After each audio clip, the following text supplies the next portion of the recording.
The heat is a living thing. It clings to the skin, heavy and wet, a second uniform soaked through with sweat. Sunlight struggles to pierce the triple canopy jungle, dappling the undergrowth in an uneasy twilight. A single drop of sweat traces a path through the grime on a young soldier's cheek. His knuckles are white, gripping the stock of his M16 rifle. His eyes, wide and bloodshot, dart from one shadow to the next, from the thick base of a banyan tree to the tangle of vines that could hide a man, a weapon, an entire squad. The air is thick with the smell of chlorophyll and decay, the constant hum of insects a nerve-shredding symphony. Every snapped twig, every rustle of a leaf, sends a jolt through his system. The enemy is everywhere, and the enemy is nowhere. The enemy is the jungle itself. Back at a dusty airbase, the air shimmers above the tarmac. Inside a corrugated tin briefing hut, a different kind of war is being planned. A high-ranking officer in a starched uniform taps a long pointer against a massive map of South Vietnam. The map is a vast, intimidating sea of green. He speaks of an enemy that melts into the trees, that uses the endless foliage as a fortress, a supply route, a shield. The year is 1962. A new radical strategy is being laid on the table, a plan to fight the landscape itself. The pointer sweeps across a region dense with jungle cover. The plan is not to send men into the green, but to take the green away. On the flight line, massive C-123 provider cargo planes, painted in mottled camouflage, stand ready. Ground crews in oil-stained fatigues swarm around them, not with bombs or bullets, but with hoses and pumps. They fill the cavernous internal tanks with a chemical concoction, a powerful herbicide. The operation has a deceptively gentle name, Ranch Hand. The crews have a grim, unofficial motto they stencil onto their aircraft. Only you can prevent forests. A young pilot, barely out of his teens, runs a gloved hand over the scratched fuselage of his plane. He looks out towards the horizon, a solid wall of green he is about to go erase. The twin radial engines of the C-123 roar to life, coughing smoke before settling into a ground-shaking drone. The plane lumbers down the runway, heavy with its chemical payload, and claws its way into the humid sky. Below, the world is an unbroken carpet of emerald. From the cockpit, the view is deceptively serene, a beautiful, rolling landscape of hills and valleys. The pilot grips the yoke, his eyes fixed on his instruments, and the lead plane in his formation. They descend, dropping low, so low the tops of the tallest trees seem close enough to touch. A switch is flipped in the cockpit. A green light flashes on the control panel. From long booms extending from the wings, a fine, white mist erupts, trailing behind the aircraft like a ghostly plume. The mist is dense, an artificial cloud that drifts slowly downward, catching the sunlight. It blankets the canopy of the jungle, coating every leaf, every branch, every vibrant orchid in a near-invisible film. The plane banks hard, the pilots wearing grim determination on their faces, and they begin another pass. The rain they bring is silent, methodical, and utterly alien. Below, in a small village of thatched roof huts, a farmer tending his water buffalo looks up. He squints at the strange, low-flying planes, a sight now becoming disturbingly common. He feels the light mist settle on his face and the back of his neck. It has no immediate sting, no smell he can place. His children, playing near the edge of a rice paddy, stop and point at the sky, their laughter fading into curiosity. The fine spray settles on the broad leaves of the banana trees, on the shimmering surface of the paddy, on the woven baskets of vegetables destined for the market. It is a mystery from the sky. Weeks later, a U.S. patrol moves through that same stretch of land. The change is shocking. The jungle is dying. Leaves, once a vibrant green, are now a sickly yellow and brown, curled at the edges. They fall from the trees in a constant, silent shower, carpeting the forest floor in a brittle layer. The once impenetrable canopy is thinning, revealing patches of the sky above. The soldiers can see farther now, 50 yards, 100 yards in some places. The shadows that once hid the enemy are retreating. The mission is working, but the air smells wrong, a sharp, chemical tang that lingers. The water in their canteens, scooped from a local stream, has a bitter aftertaste.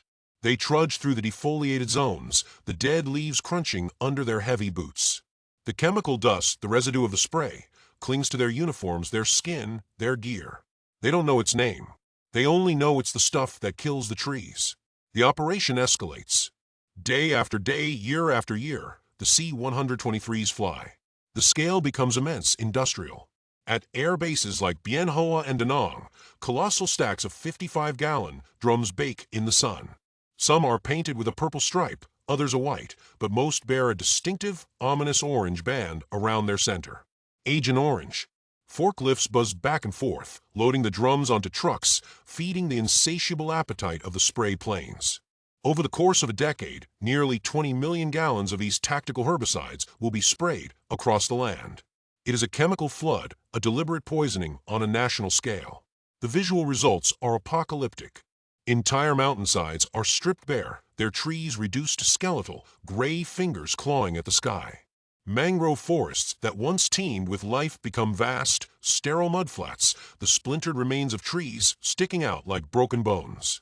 The crop denial missions are brutally effective. A low pass over a rectangular field of rice turns the promising green shoots to withered, brown stalks in a matter of days. The jungle cover is gone, but so is the food. The landscape becomes a pockmarked wasteland, a testament to a war fought not just against soldiers, but against nature itself. Then, in 1971, the flights stop. The last C-123 ranch hand plane lands, its engines whining down into silence. The spray booms are dismantled. The remaining barrels of Agent Orange are shipped away. For the pilots and ground crews, the mission is over. For America, the long, painful withdrawal from Vietnam is underway. The war is ending. It feels like a chapter is closing. But the fine mist that settled over the jungle has not disappeared. It has seeped into the soil, into the water table, into the food chain. The poison is patient. Its war is just beginning. Years pass. A decade. Two. A former American pilot, now a middle-aged man with graying temples, sits in a sterile white doctor's office in suburban Ohio. The doctor holds up an X-ray, his expression grave. He points to a shadowy mass on the film. He says words like carcinoma, neuropathy, aggressive. The veteran's mind flashes back, not to gunfire, but to the acrid chemical smell that always clung to his flight suit, to the mist that sometimes blew back into the cockpit. He remembers walking through ankle-deep puddles of the stuff, carelessly spilled on the tarmac. A connection, cold and terrifying, begins to form in his mind. In a rural province of Vietnam, half a world away, the legacy is even more cruel. In a simple clinic with peeling paint, a young mother cradles her newborn child. The baby is impossibly small, its limbs twisted, its face malformed. The mother's eyes are a sea of confusion and grief. The village doctor, his face etched with a weary resignation, has seen this before. Too many times. Children born with missing eyes, with cleft palates, with devastating spinal conditions.